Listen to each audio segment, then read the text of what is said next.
Dobre, ja sa volám Matej. Položím to sem. Kvôli fotke, myslím to. Dobre. Táto prednáška sa volá Prečo je LARP lepšie ako steak a kde ho nájsť. Volá sa tak iba preto, lebo som sem chcel pritiahnuť viac ľudí, ale oni tu do programu napísali iba slovenský LARP, takže som nepritiahol nikoho viac, ako som chcel. Ale ešte sa k tomu dostaneme aj prečo sa tá prednáška takto volá a aj prečo táto prednáška nie je o tom, že bravčové je lepšie ako hovädzie, napriek tomu, že tam je teda prasiatko LARPom pustíme.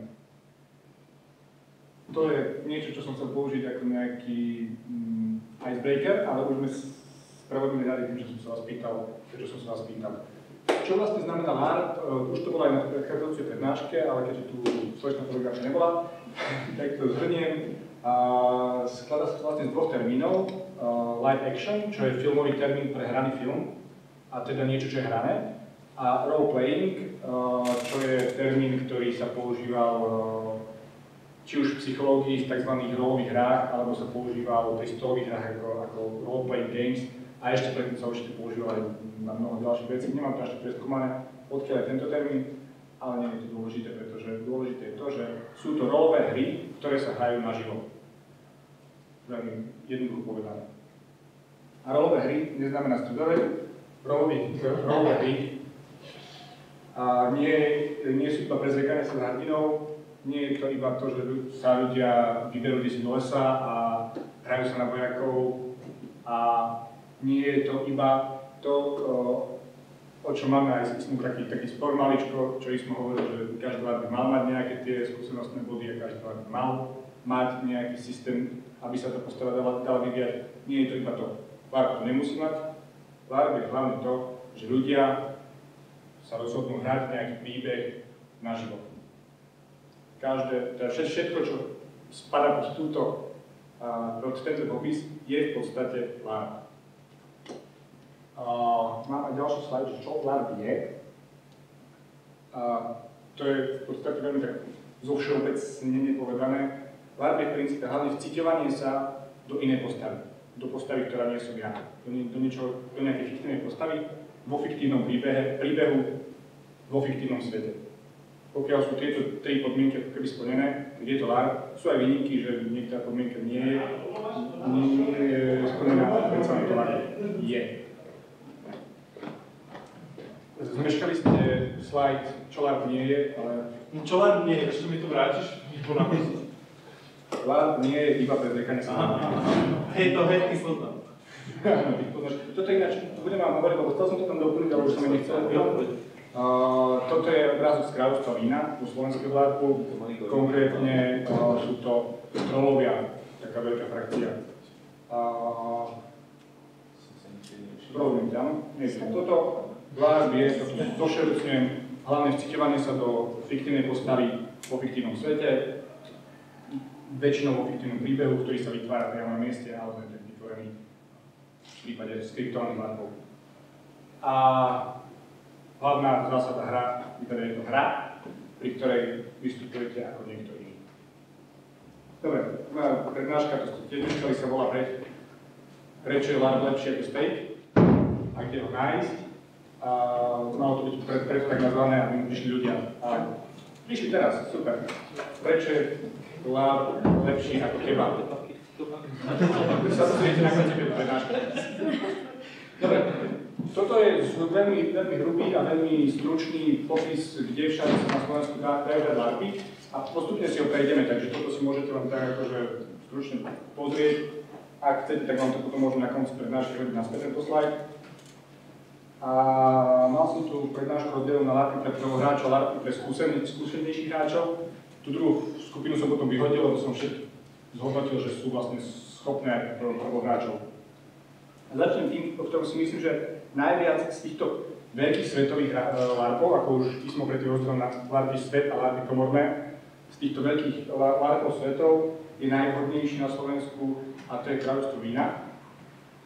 Pretože, a to sú tieto 4 body, má veľmi jednoduché pravidlá, prakticky takmer žiadne, až na možno mágiu, ktorá je nejakým spôsobom ošetrená. Ináč je to kradnutie, ale v zásade sa hrá tzv. Systémom šatrh,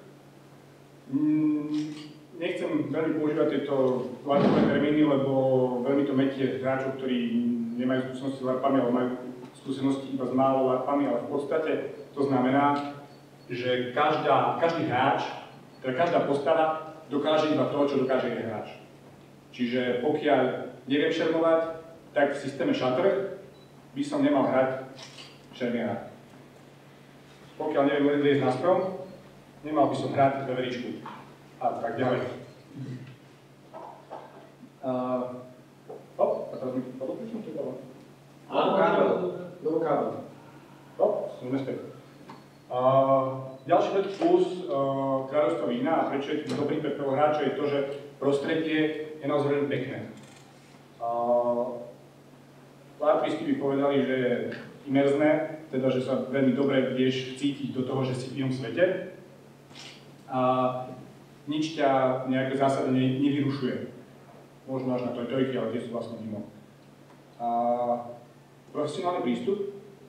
Tento LARP organizuje skupina Schattmannsdorf, občianske združenie, ktoré je, treba si to povedať na rovinu, v súčasnosti na Slovensku najprofesionálnejšie do skupenia organizátorov LARPov.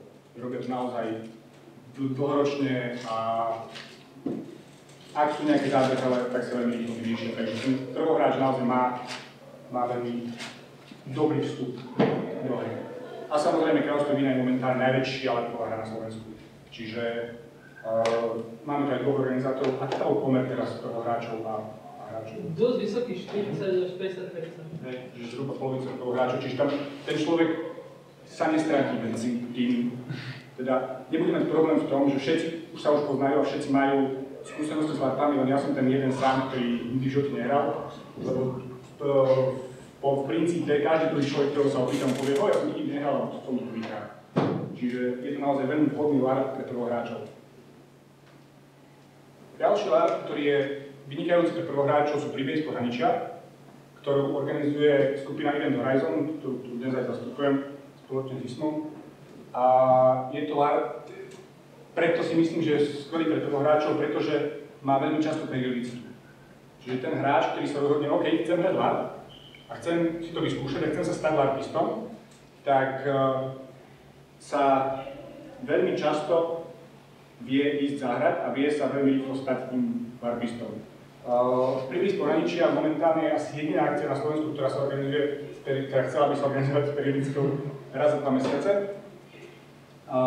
Je to LARP Svet. Nie sú to komorné hry, ktoré každá jedna hra je samostatne ohraničená. Je to príbeh na pokračovanie, čiže je to taký ten, povedal by som, americký model, kde takýchto hier, ktoré sa organizujú raz za mesiac, raz za 2 mesiace, je niekoľko. Je kopec rôznych hier, ktoré takto fungujú.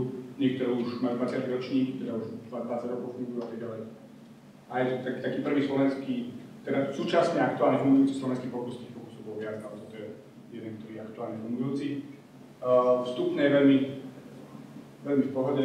Kto chodí na LARPy, vie, že LARPy na Slovensku sú strašne lacné. Konkrétne tento stojí štandardne 15 € a to predaj 30 €. Exteriérová akcia stojí tiež toľko? Exteriérová akcia tiež toľko. Je to jednodobý LARP, je to iba jedna sobota. Čiže je to tiež vhodné pre toho prvohráča z toho dôvodu, že si to vyskúša. Raz príde, hra vyjde. Oproti Kráľovstvu vína sú tu pravidlá trošku zložitejšie ako Kráľovstvo vína, pretože sa nepoužíva tento šatrhový systém, kde sa vlastne netreba učiť žiadne pravidlá. Sú tam nejaké skúsenostné body, ktoré človek zbiera, či nie? Ono je to skôr pri pohraničí, to je skôr tak, že raz za pár hier človek dostane nejakú tú možnosť zlepšiť si tú postavu, pretože predsa len za 2 mesiace sa zlepšiť napríklad v boji alebo v nejakých tých obchodných zručnostiach nie je veľmi reálne. Dobre. Viem. Sú tam schopnosti, ktoré človek má, teda ktoré má postava, sú rozdelené do rôznych kategórií.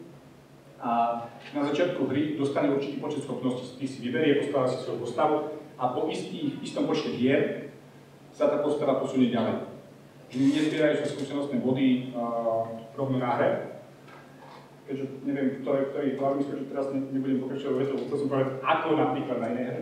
Ale je to ešte stále pomerne jednoduché. Tá postava na tú jednu hru, na ten jeden deň sa nevyvíja. To znamená, že zostane na ten jeden deň s tým istým balíkom schopností a balíkom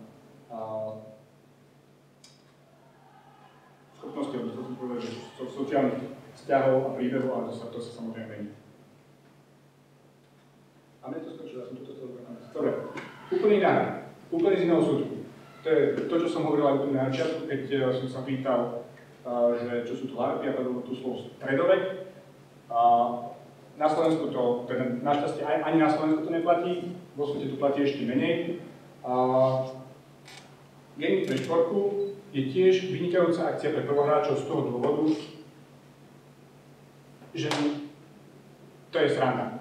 Je to v prvom rade sranda, je to menej LARP, oveľa viac bojovka. Bojovky som ináč vyradil z tohoto zoznamu preto, lebo by sme tu boli do nekonečná a bojovky sú také skôr ad hoc, až na zopár nejakých väčších. Gaming pre športu sa organizujú v Bratislave, je tam super nízke vstupné a pointa je, že ľudia po starom meste sa naháňajú v smiešných kostýmoch s vodnými zbraňami. Zdravím. Môžeme sa pýtať? Jasne, pokojne. Len povedzte mi nejaké vec kraja, že či viete, čo sú LARPy, či... Vieme, on to robí normálne teraz. OK, super, dobre. To, čo robím teraz, je nejaký bedeker s slovenskými LARPami. O toho som už hovoril, teraz sme ešte pri LARPoch, ktoré sú fakt veľmi vhodné pre prvohráčov, čiže ak ste to niekedy hrali, tak počkajte, kým budeme sa veľmi tešiť. Kamo sa to robí. Super, dobre, čiže ešte ste to nehrali, ani Nie. Výborné. Denník pre športku, choďte. Je to na prelome júla a augusta, je to neskutočná sranda, tých LARPových prvkov, teda hrania nejaké rolovej hry, nejaké postavy, je tam máličko, ale oveľa viac sa tam beha po meste a stríha sa vodnými pištolami. Je to taká bojová hra, ak si niekto pamätá, alebo ak niekto hrával za mladí nejaké skautské hry, že sa behalo po lese, zbierali sa vlajky, vymienialo sa to za peniaze, alebo sa zbierali peniaze, tak to je presne toto, akorát, že je to v starom meste v Bratislave a sú tam tieto vodné zbrane. Ako dodávajú? Voda sa ako dodáva? Z reštaurácií. Z reštaurácií. Sú 3 klany, 3 gengy bratislavské, ktoré každý z nich má nejakú základňu. Sú tam Olámovci, čo je zrovna teda tento obrázok, to sú živopery. Potom sú tam prezidentého muži, ktorí sú Mexikánci. A potom posledná skupina sú motorkári, ktorí chodia v kožených bundách. A neviem, či sa vyznáte v Bratislave. Odohráva sa to okolo Modrého kostolíka v podstate. Čiže úplne staré mesto. A hip-hopery majú základňu u Ferdinanda, motorkári v Umelke a prezidenta muži v Solení, ale to je taká neznámejšia pizzeria, by som skôr povedal. No, to je úplne blízko Modrého kostolíka, asi najbližšie z toto. Dobre. A majú pekné trička. Ďalšia vec. Starí majstri. Tu už sa pomaly postupujeme k hrám, ktoré sú trošku menej vhodné pre úplného prvohráča. Starí majstri majú trošku zložitejšie pravidlá práve z toho dôvodu, že majú tzv. Levelovanie postavy. Nie úplne levelovanie, vývoj postavy. To znamená, že každý hráč zbiera skúsenostné body, ktoré potom premienia na schopnosti, ktoré tá postava má. Povedzme, som spoluorganizátor Starých majstrov a mám na starosti zlodejský cech, teda cech obchodníkov, ako sa hovorí. Ten, čo bije to druhého, je obchodník. Áno, toto je hráč z cech obchodníkov, konkrétne hlavný organizátor Kráľovstva vína. To je customer service center, že? Hej. A ani neviem, koho tam je. Čo chcel reklamovať, volačo? Máme tu toho hráča, tak nemôžeme sa ho opýtať. Čo reklamovať? Nepláte poistku.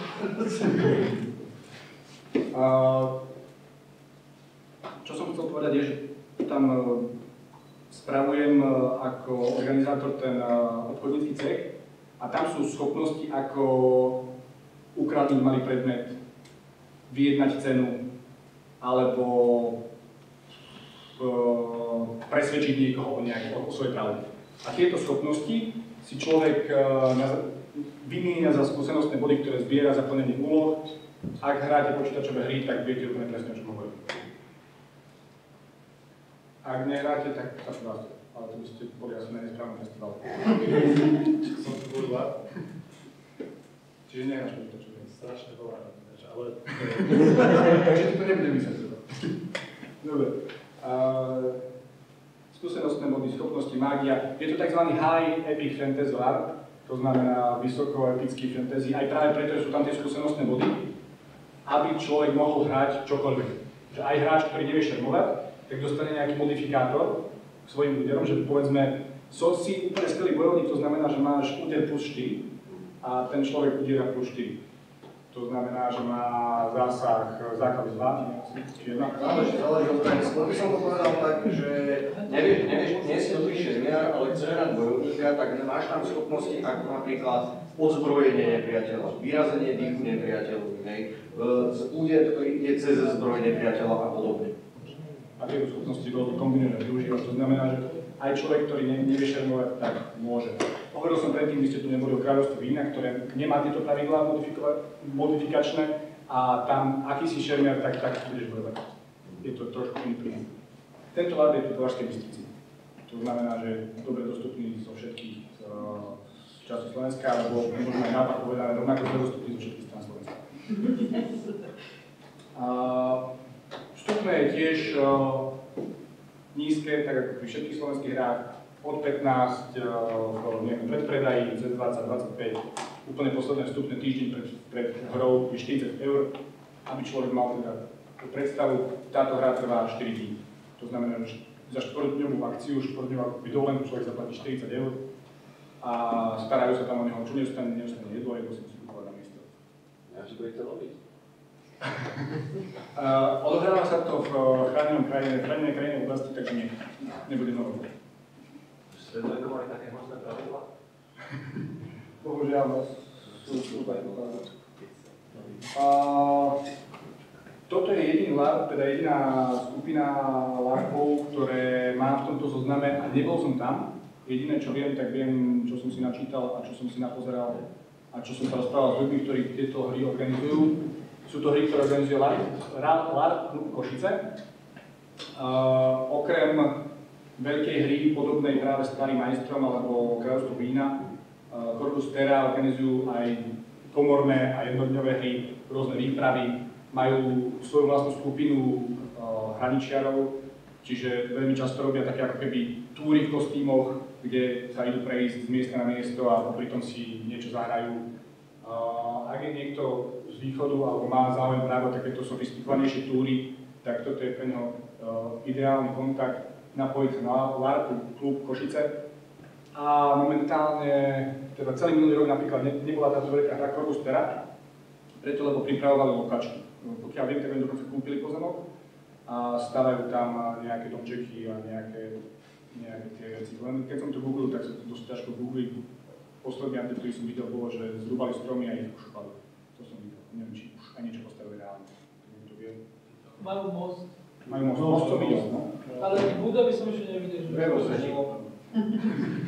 Čiže oni momentálne asi ako jediný LARPové združenie na Slovensku má svoj vlastný pozemok, na ktorom robí tieto hry, všetci ostatní sú prenajímaní. Ja bych tam spomenul možno takú ešte výsadu, že ten človek, ktorý to projektuje, to akože študuje a že výsady normálne, že buduje také prvé stavby. Nevedel som? No, Píšo Horčka je že hej. To je super. No, tiež majú jednoduché pravidlá, tiež používajú ten šatrový systém, ako som sa dočítal, čiže nemajú skúsenostné body, nemajú tieto veci, proste ten hráč dokáže to, čo dokáže. A budujú tú LARPovú skúsenosť. Keďže som na žiadnom z tých LARPov nebol, tak neviem odporučiť. V čom sú skvelí, možno, že asi aj najlepšie na Slovensku sú kostýmy, lebo si na nich veľmi potrebia. Je to tá taká ortodoxná kostýmová skupina, ktorá chce, aby všetko bolo tip-top krásne. Dobrofant. Tiež východné Slovensko, tiež Košičania, ale nie LARP Košice. V mnohých prípadoch by som povedal totálne opozitum LARP Košice. vôbec nepotopia na kostýmoch. Ale čo je dôležité je to, že je to najstaršia akcia na Slovensku. Najstaršia prebiehajúca akcia na Slovensku. Organizuje sa už od roku 1991 asi.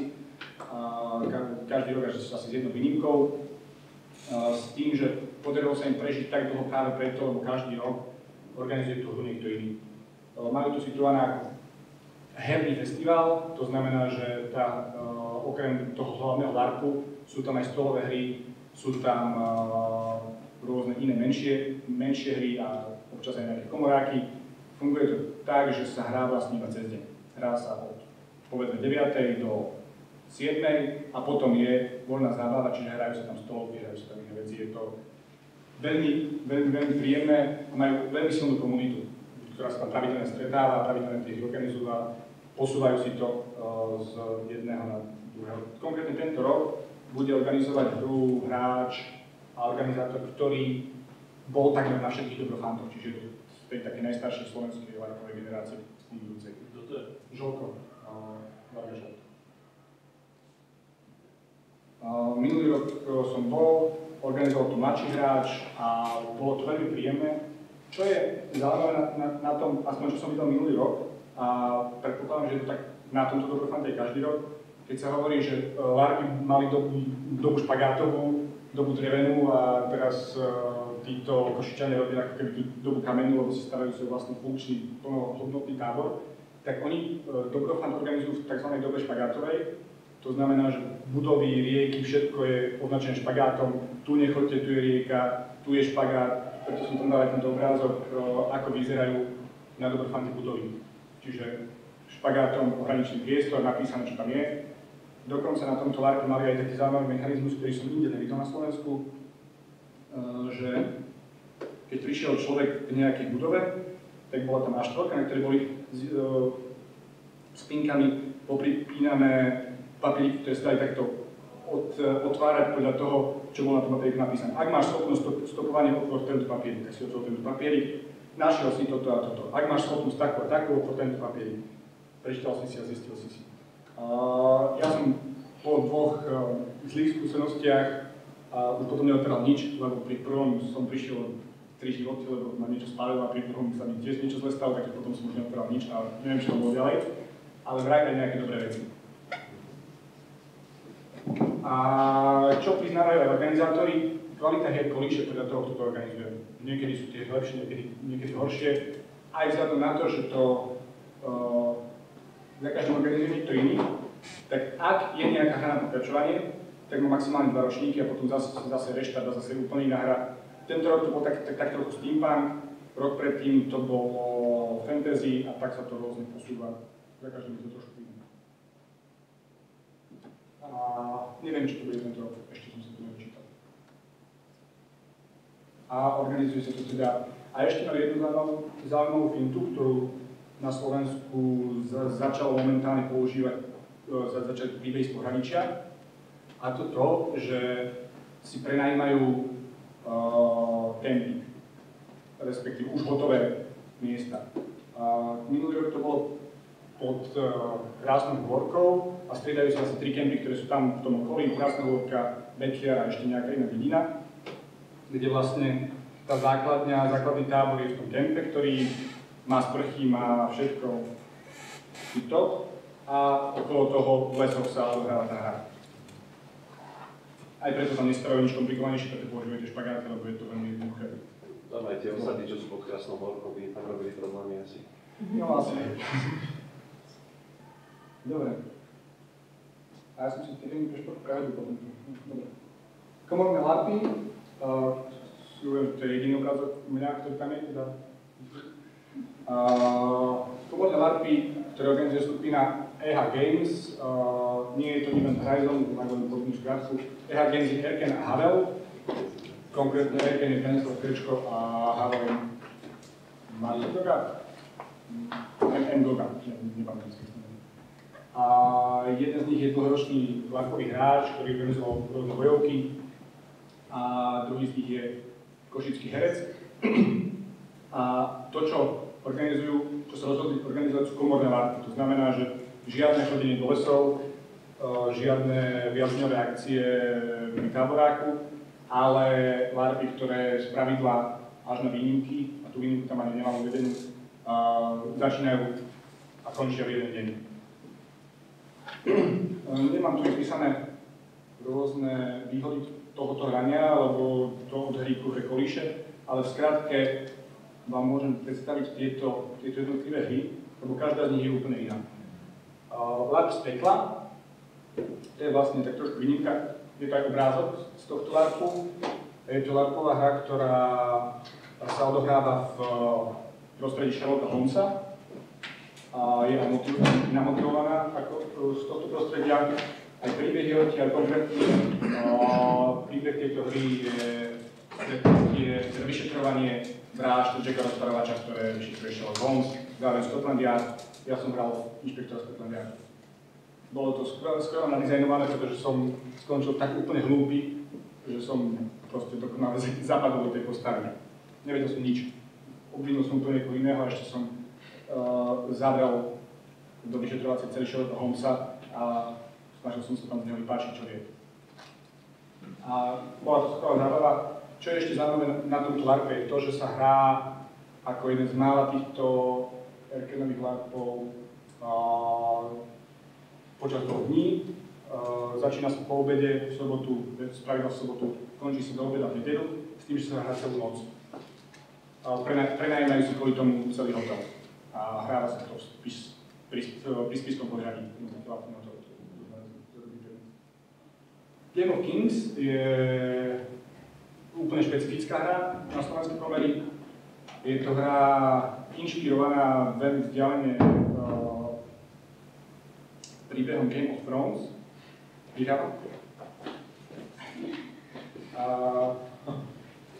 to inšpirované teda svetom Game of Thrones, ale len v tom, že je to teraz momentálne zaujímavé. Inak sa to odohráva začas vojny ruží, je to historická hra, s tým, že hrá sa to v krčme a je to taká stolová hra, ktorá má prvky larvu.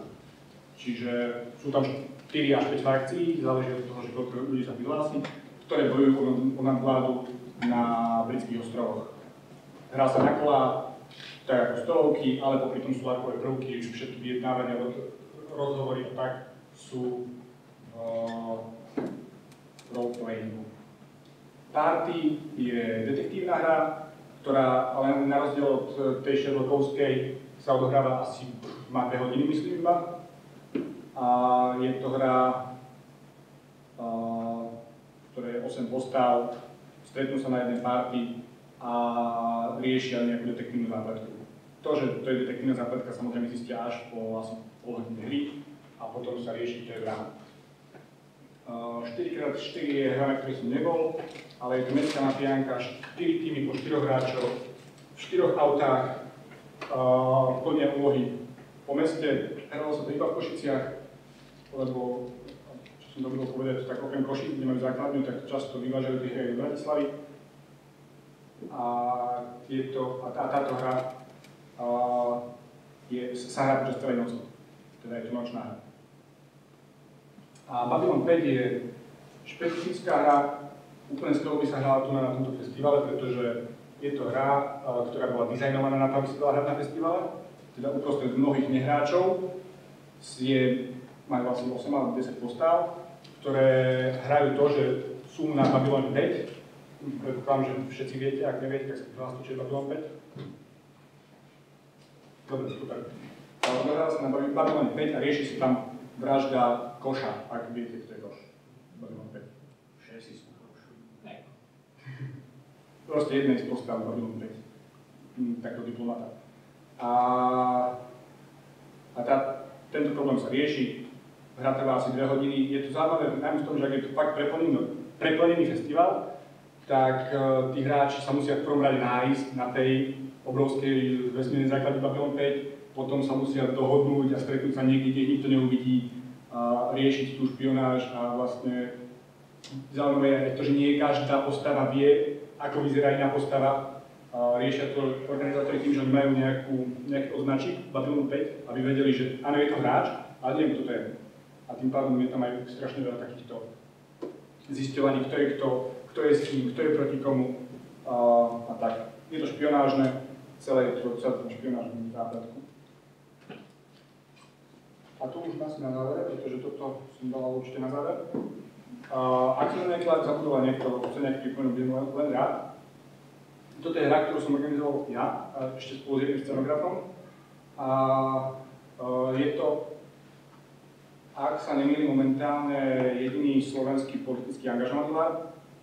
Snažím sa ho robiť tak, aby bol tiež ideálny pre prvohráčov, to znamená, že žiadne zložité pravidlá a ani nejaké veľké svety. Je to paralelný svet tomu nášmu a riešia sa tam aktuálne politické otázky. Konkrétne, čo je zaujímavé, je to, že tému tejto hry mení podľa toho, aká je aktuálna spoločenská situácia. Tá prvá hra bola o tom, prvé 4 hry boli o kríze na Ukrajine a potom sme to preklopili a hralo sa o utečeneckých krízach. Uvidíme ešte, že kam to posunieme ďalej. Je to v podstate štruktúra, do ktorej sa dá zapojiť akákoľvek téma, pretože sú to v podstate mierové rokovania, ktoré prebiehajú. A vstupné je na to, že tie komory LARP trošku vyššie, lebo som ti povedal, že nebudem robiť LARP zadarmo. A myslím si, že to je všetko. A prichádzame k veľkej odpovedi na to, že prečo LARP lepšie ako steak, lebo niektorý LARP dostaneš jedlo zadarmo, teda v cene, a tým pádom máš na rozdiel od stejku, ktorý dostaneš sám, LARP so stejkom. Toto konkrétne je snímok z kráľovstva vína, myslím, že z tohto ročného, a to je rozdávanie toho jedla na záverečnej hostine. Okrem iného má jedlo v cene aj príbehy z pohraničia. A aj niektoré kenové larpy, ako napríklad Party, má jedno v cene. A tak ďalej. Aj tie košičné. To neviem. My keď sme boli, tak mali hostín. Mali hostín. Je to taký pekný záver väčšinou tej hry, že na konci tej hry je nejaká hostina, ktorá už sa deje v polovici neformálnom, teda nehernom duchu. A to je všetko. Ak by niekto na mňa niečo chcel, tak má kontakt. A ak by nechcel, tak sa nemusel zapisovať. A ak by niekto na mňa chcel niečo teraz, ja budem veľmi rád, ak sa začneme rozprávať. Čo je airsoftové akcie? Airsoftové som vynechal, to sú väčšinou BU na Slovensku. A potom sú samozrejme aj tie niektoré LARPy, ale nemám ich naštudované, takže som do toho nešiel. Lebo niektoré tie airsofty majú chod na ten slide, kde si definoval si, čo je akože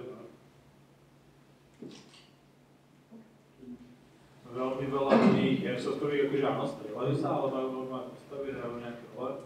Viem o jednej, teda zatiaľ iba tak veľmi vzdialene, ktorá sa odohrala v Afganistane a... Volá sa to podobne ako Mierotvorca, ale trošku inak.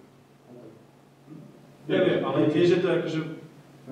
Mierotvorca, ja nikdy neviem, či je to hento, alebo či je to airsoftová akcia. A tam sú normálne, že sú akože vojaci, akože sú len role v podstate, nie sú postavy, ale sú, že proste vy ste z United Nation, rieši sa tam politika, rieši sa tam proste tak krízová situácia, bolo to asi párkrát. Viem o tom, poznám dokonca nejakých hráčov, ktorí tam chodia, ale ešte som sa od nejak nezaujímal. Každopádne, okrem týchto larpov, ktoré sú tieto larpy v lese a larpy komorné a mnoho ešte ďalších, sú svoje larpy, ktoré sú tieto airsoftové. Ináč, toto je zaujímavý obrázok, ktorý som si dal schválne. Nie je to zo slovenského larpu, je to z larpu dánskeho, ktorý sa volá Delirium. Nebol som tam. Ale je to LARP, ktorý teda asi najviac ruší tú paradigmu, že LARPy sú iba hry v lese a sú to iba tí orchovia a facility.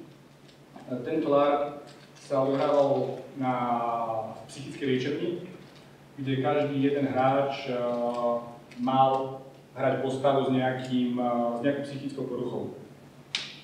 Boli predtým týždňové workshopy, aby sa tí ľudia naučili tie mechanizmy, ako tú postavu hrať, ako tie psychické poruchy hrať, a potom boli trojdňové debriefingy a derolingy, aby sa človek z tej postavy dostal, aby sa vrátil do reálneho života a aby to prežil. Hralo sa to v jednom kuse 50 hodín, s tým, že čo bolo zaujímavé, tak jedno z pravidel bolo, že sa nemohol prihlásiť človek sám, museli sa prihlásiť dvojice, ale nesmeli byť v partnerskom vzťahu, aby si nepošramotili svoj vzťah a tak ďalej, lebo to bolo naozaj zamerané veľmi na emóciu.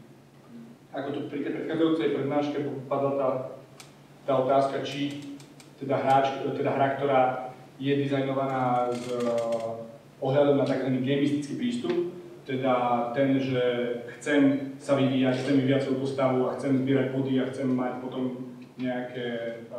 chcem byť ten najväčší borec, tak tento art je úplne na opačnom konci, teda na opačnej strane. Je to hra, pri ktorej sa gamista až tak veľmi zase nezahrá, skôr sa zahrajú tí, ktorí majú radi tú imerziu hru, teda vciťovanie sa a tohoto. Možno ešte tak, aby sme sa rozprávali v nejakých termínoch, ktorým rozumieme, tak norský teoretik Peter Bockman vymyslel také delenie hráčov na 3 skupiny. Gamisti, imerzní hráči a hráči narratívni, tí, čo idú po príbehu. Čiže vlastne tí, ktorým je najviac o to, aby sa dostali cez nejaké prekážky, aby si zahrali ako tú hru, ten game, zbierali body a tak. Hráči, ktorí riešili puzzle, hráči, ktorí ide najmä o to, že sa dostanú ocitnúť v inom svete.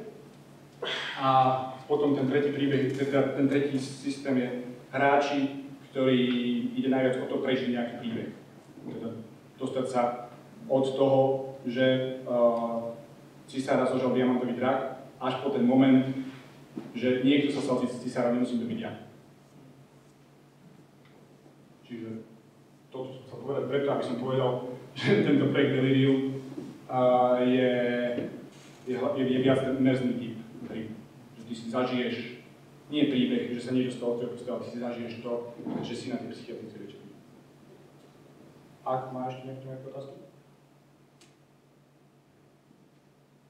Tak ďakujem všetkým.